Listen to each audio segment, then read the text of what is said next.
किसान साथियों नमस्कार। धनिया फसल में एक मुख्य बीमारी लगती है स्टेम गाल डिजीज, जिसे हम टेक्निकल भाषा में स्टेम गाल डिजीज बोलते हैं। और यह इस बीमारी को हम अलग अलग जगह पर अलग अलग नाम से जानते हैं। जैसे कुछ जगह पर टेढ़िया बोलते हैं, लौंगिया बोलते हैं, बांकड़िया बोलते हैं, कुकड़िया बोलते हैं।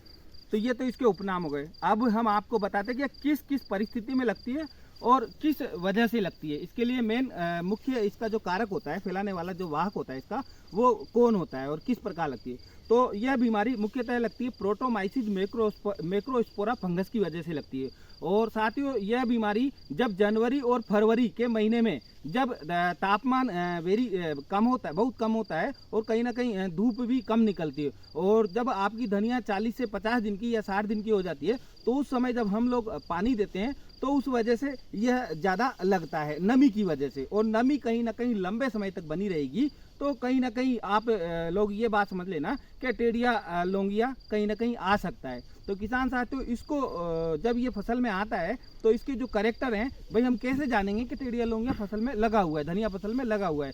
तो किसान साथियों आपकी जो धनिया की मुख्य फसल होती है वो स्टार्टिंग में 40 से 50 दिन पर, जब इसके जो नीचे के जो भाग होते हैं, जहाँ पे इसके जो टेप रूट वाले सिस्टम होते हैं, ये तना होता है, इस तने पर ये टेढ़ा मेढ़ा घुमावदार हो जाता है, टेढ़ा मेढ़ा घुमावदार हो जाता है स्टार्टिंग में, शुरुआत में। और आगे चलकर इसके तने पर ऐसे मोटे मोटे फफोले पड़ जाते हैं, ये मोटे मोटे फफोले पड़ जाते हैं। और फिर आगे चलकर इन फफोले वाले रोग ग्रसित पौधे में जो फूल आता है और फूल से जो दाना बनता है तो वह दाना भी लौंग जैसा लंबा बनता है। और ये सभी पौधे आप देखो आकृति विहीन है, ये किसी भी प्रकार से धनिया के सीधे पौधे नहीं है, पूरे ही आकृति विहीन है। और सब में ये टेढ़िया लौंगिया रोग लगा हुआ है। ये देखो इनके तने पर पूरी तरह से तने स्पॉट उभरे हुए हैं। तो किसान साथियों इस रोग को देखने के लिए या इस रोग को मिटाने के लिए हम इसमें इस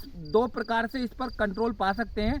एक तो रोग लगने से पहले दवा कर सकते हैं और एक रोग लगने के बाद में दवा कर सकते हैं। तो किसान साथियों जब हमारी फसल 40 से 50 दिन की होती है उस समय भी हम जो सिस्टमेटिक फंजीसाइड होते हैं उसका स्प्रे कराकर, और एक रोग लगने के बाद, जब जैसे अभी हमने देखा, ये भाई साहब ने हमें बताया और हमने ये पूरे खेत में सर्वे किया, तो सर्वे करने के बाद जैसे हमने इस खेत को देखा और इस खेत में जो धनिया फसल लगी उसको देखा, तो देखने के बाद अब जो ये अफेक्टेड प्लांट है तो अपने को क्या है, अपन दवा करेंगे। तो दवा करने से ये होगा कि ये रोग आगे बढ़ेगा नहीं किसी भी प्रकार की, और इसके जो साइड इफेक्ट है वो नहीं होंगे। और कहीं ना कहीं देखो अभी 10-15 दिन पहले कहीं ना कहीं तापमान थोड़ा लो था और ऊपर से भी यूँ मानो नमी ज़्यादा आ रही थी और जो ओस गिर रही थी तो ओस भी ज़्यादा गिर रही थी, तो उस वजह से दिक्कत थी। और अब मौसम खुल चुका है तो अब ऐसी दिक्कत आएगी नहीं, पर फिर भी किसान साथियों हमें कहीं ना कहीं दवा का तो स्प्रे कराना ही पड़ेगा। तो इसके लिए मैं सबसे बेस्ट दवा बताता हूँ आपको,